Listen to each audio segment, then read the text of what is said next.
One good thing about that is that there's no time limit per section. I made full use of this because I spent 20 minutes on verbal and 20 minutes on decision making, and I spent a whole 100 minutes trying to solve 17 quant questions. This got my quant percentile up, and yeah, my verbal was already high, which ended up with me getting a really high percentile overall.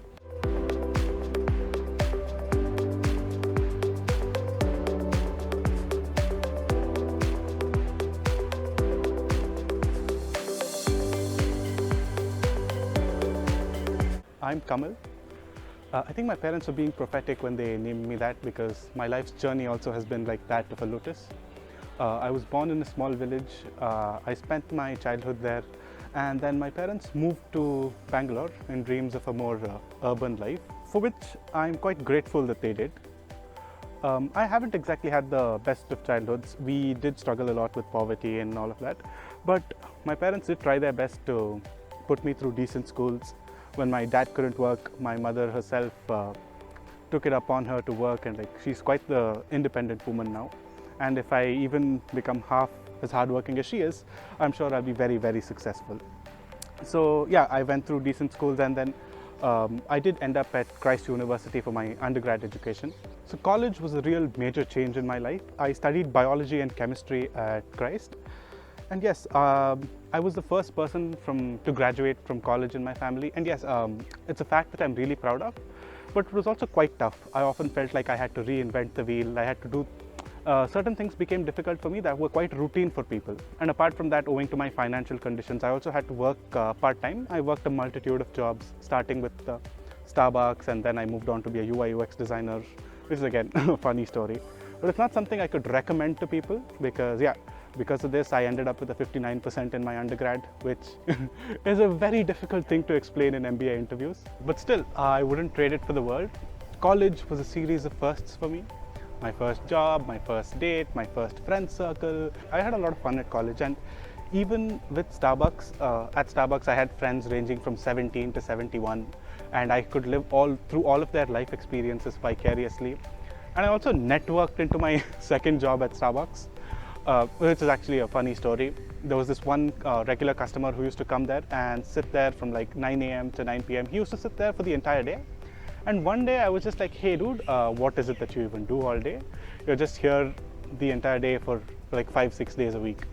And then he told me that he's a UI UX designer, which I thought was pretty damn cool. So I asked him, hey, why don't you teach me as well? This sounds pretty cool. Post which he actually started teaching me, bless him. And after 2-3 months, he just went like, hey, how much does Starbucks pay you?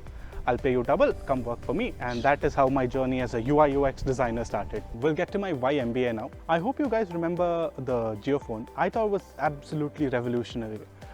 The internet had been a thing for more than 30 years now, but still, it was that one geophone that made it accessible to the masses. And that is what got me thinking. While science may further human endeavor, it is business that makes it accessible. So yeah, now I wanted to make all of these fancy inventions invented by scientists accessible to people.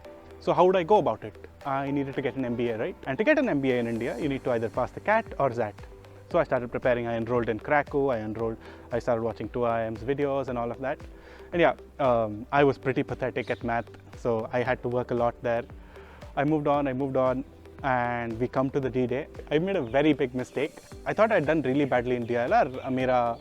I won't even clear the sectional cutoff, so I didn't bother solving very easy quant questions.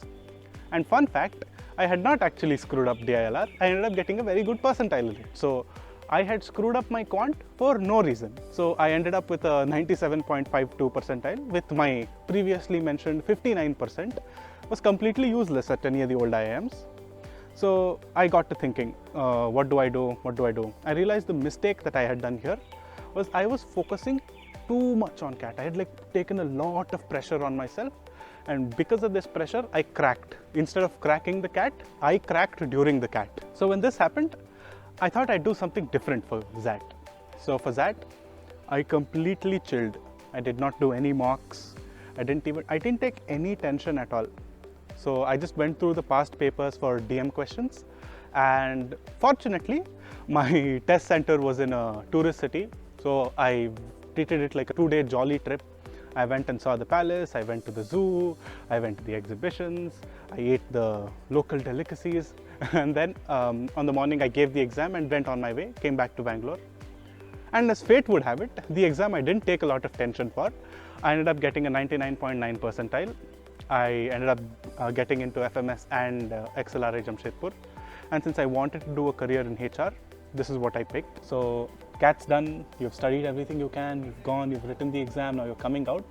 You can be in two states of mind. One, you've done really well. Two, you've not done very well. Let's start with why you've not done really well. You've not done really well either because you didn't study, or two, you did study but you cracked under the pressure.